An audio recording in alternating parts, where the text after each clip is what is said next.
Hello, welcome back to Falcon Blues TV, you filthy animals. It's a lovely Tuesday morning, and I'm very lucky and privileged to be once again joined by the big man, Super Kev Campbell, the man who put the ball in the Red Shite's net.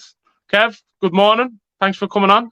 Good morning, Paul. Good morning, all you filthy animals. I hope everybody's good, and I'm looking forward to it. Speaking to you, Paul. Well, it's great to see you again, and yeah, it's boss. I was just saying beforehand, a big thanks to you for you sent a really lovely video to me dad on Father's Day, and it meant a lot. So I appreciate that. You're But welcome. to start off, Kev, what's your general thoughts on Everton at the moment, where we've only got really one signing in, and the squad is a bit paper thin? Are you worried about Everton? Paul, look, I'm going to take it back to the last game of last season, and the relief of staying up was there for everyone to see. Everyone felt the same, and the stadium. I've never heard a stadium as loud as Goodison Park that day. Obviously, there's the relief, and then there was the anger came out as well. And you could understand that, because a club like Everton should not be dicing on the edge of the championship. They shouldn't be. So I understand you could have bad moments but it's a couple of seasons now. So I was looking at, okay, Everton have stayed up. Let's see the moves happen at boardroom level and get some investment into the club and get the club moving forward. Because let's be honest, Paul, that's the only way you're going to try and mend some of the bridge between the board and the fan base, is by making tough decisions and getting investment and letting the fans see that you're looking to rectify the problems. But at the moment, Paul, I don't see any way out of it. I know the old smart move is to put bids in for players that you're not going to get.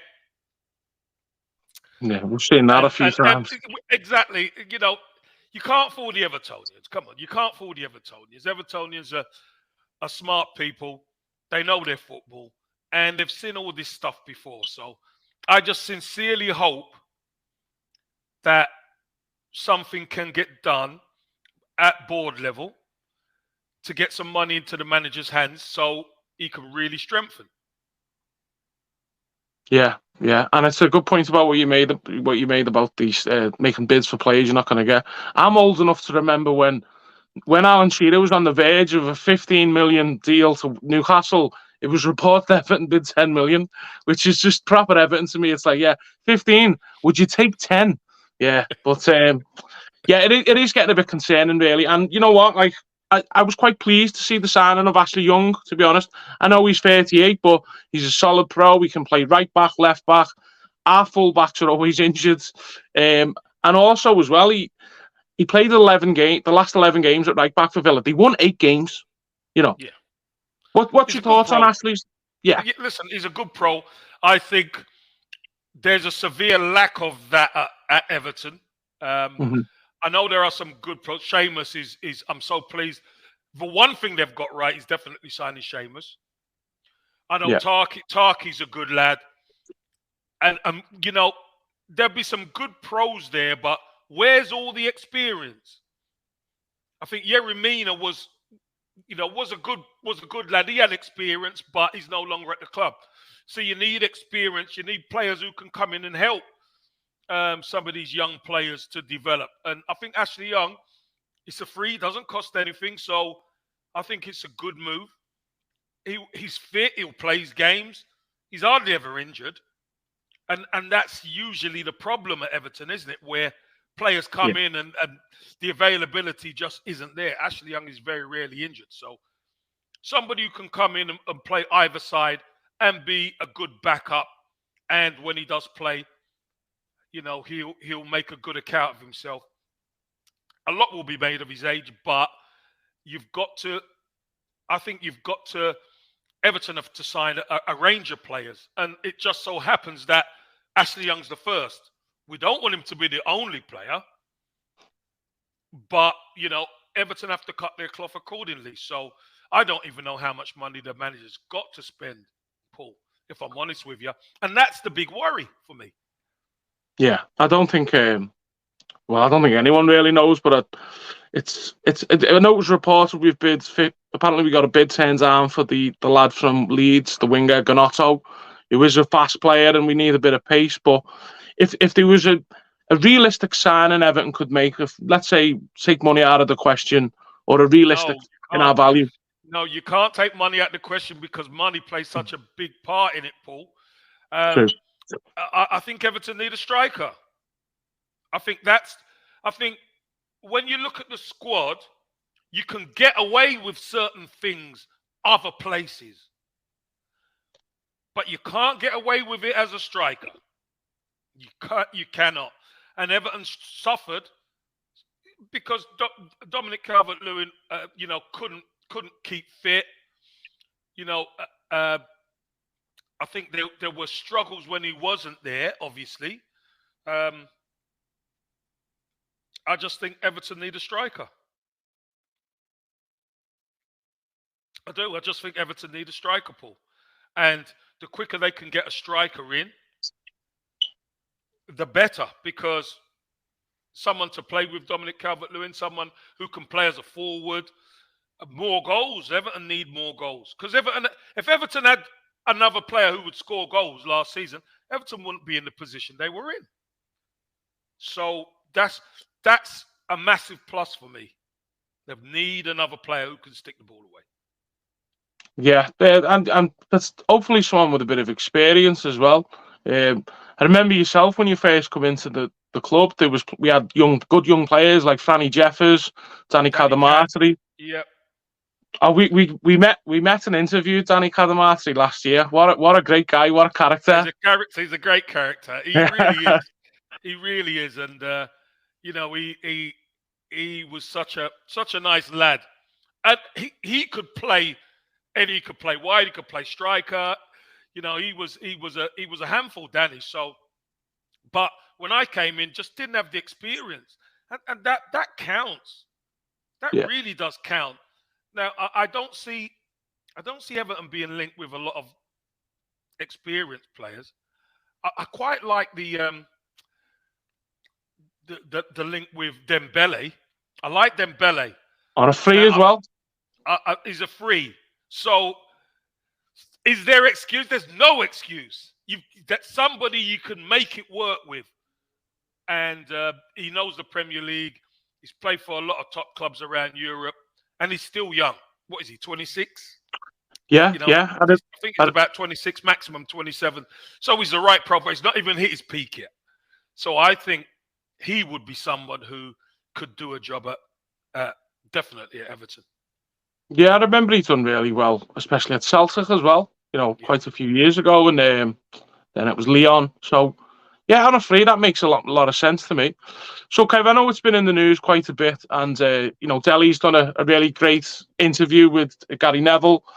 It's very powerful. I'm sure everyone at this point has seen how much of a difficult life he's had, and I briefly touched on it the other day. I thought it was really disgusting how some of these journalists were kind of pressuring him. Maybe he didn't want to tell this story right now, but he's done it. And I think he's getting a lot of plaudits for it because it's, I work in mental health. That's not the easiest thing for someone to say, especially in front of the whole world. What were your thoughts on the interview, Kev? If I'm honest with you, I thought it was a great interview. If you could say that, do you know what I mean? It was obviously very revealing. It was, real exposing his heart, his everything. It was just out there in the open, wasn't he? Exposing his life and what had happened to him. And I take my hat off to Dele Alli. I think it's a great move for him. Going and getting the help was important. Listen, everybody could see the quality he was. That's why he was brought into Everton. But obviously, we all knew something wasn't right, but we didn't know the extent. So for me, the fact of the matter is, I think I take what he said at the end where he said he's got that hunger, he's got that desire again to go and be better than he was before. I think that's really important because you never heard him speak like that before. I think Sean Dyche and his backroom staff and everyone at Everton, I think they'll definitely back him. And listen, if he's gonna put the work in, he could be that player who everybody forgot about, who could be an absolute star at Goodison Park. And I think, what is it, 7 games for the 10 million kicker to kick in. But if he's going to be performing better than he was before, 10 million's cheap. Telling you, yeah. I mean, it's not that long ago we got 20 goals in a season, wasn't it? And I mean, I think everyone at this point, even if it's not at Everton, everyone wants to see him do well now, don't they? You know what I mean? It's a very brave thing he's doing.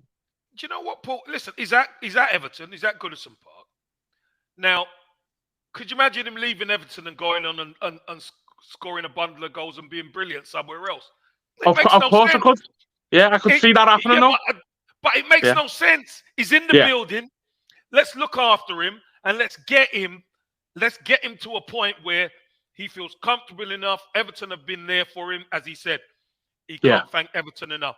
So let's get him cracking. Let's get him moving and let's get him scoring some goals and being better than the Dele Alli of before, because having a player like that in the building can make a huge difference to the team.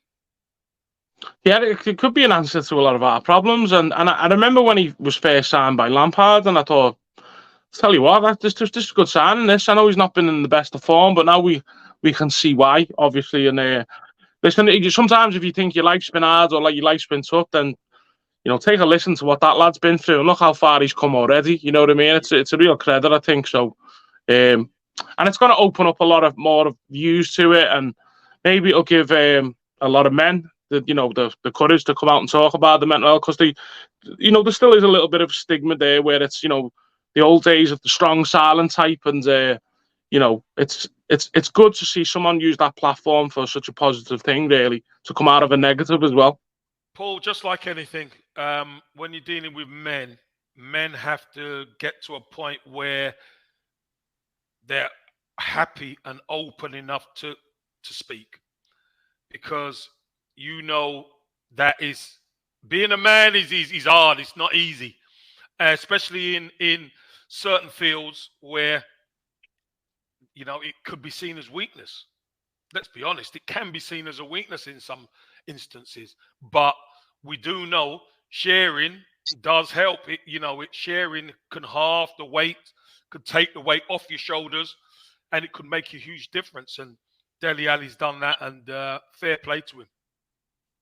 Yeah, fair play to Dele. And do you know what? I was watching it. It was only last week, Kev. I've watched your both podcasts on Under the Cosh. I've seen them many times at this point. All I'm going to say is, if you've not seen them, go down and watch them. It's very entertaining. Great stories about Kev in Turkey, and the stuff about Rooney I really enjoyed. About you went to the reserve game. Once you finish watching this video, go and hunt them out. It's Under the Cosh. It's they seem like a great bunch of lads. Them, by the way, don't they? Yeah, they are. They're a really good bunch of lads. Well, you know what? Obviously, usually you get your career into one. So I remember going and meeting them, and I said, "Guys, have we got enough time?" And they were laughing. Of course, we got enough time. Anyway, we just got up to Turkey, and it was already 2 and a bit hours. It was crazy. So if you've got 5 and a bit hours spare, guys, or you're on holiday and you're on the beach and you just want to listen to something or watch something, that's something that you could have a laugh to anyway. Yeah, it's definitely worth a listen. And someone else we interviewed got mentioned in it, Big Dave Watson. Yes, Waggy. Yeah. But what did he say to them in the boot room? Was it to Phil Thompson after we'd won at Anfield? Yeah, well, it was after we won the game. We went into the boot room, and they were in there. They cracked a beer open and stuff like that, and we were just having a chat. And Waggy, can be as dry as anything, straight-faced. He said, you know what? He said, I'm a bit gutted because, he says, I've got to have an operation tomorrow. And Phil Thompson, I like Phil. I got on with Phil. He said, really, Weg, what's the problem? He said, well, I've got to get this smile off my face, Phil. Phil Thompson, you can see the steam coming out of his ear. He didn't like that one bit, but, it was good fun. It was taken in good fun, which was good. Oh, what a guy, eh? What a guy.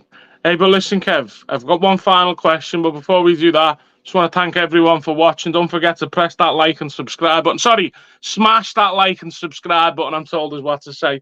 But yeah, Kev, I know your time's very valuable, so I appreciate you coming on to say hello. And the last final question, Kev, as always, who put the ball in the red shite's net? Let me see. It's not Richarlison, although he done it. Big Dunk done it as well, but Super Kev, obviously. Yeah, Super Kev Campbell. What a guy. Kev, thanks very much, mate. Always enjoy seeing you. Paul, you're welcome, and all the best to you and everybody connected. Oh, it was fantastic. Connected with Falcon Blues TV, mate. Nice one, Kev. And as always, up the fucking toffees, Colin Chong. Up the toffees, boys.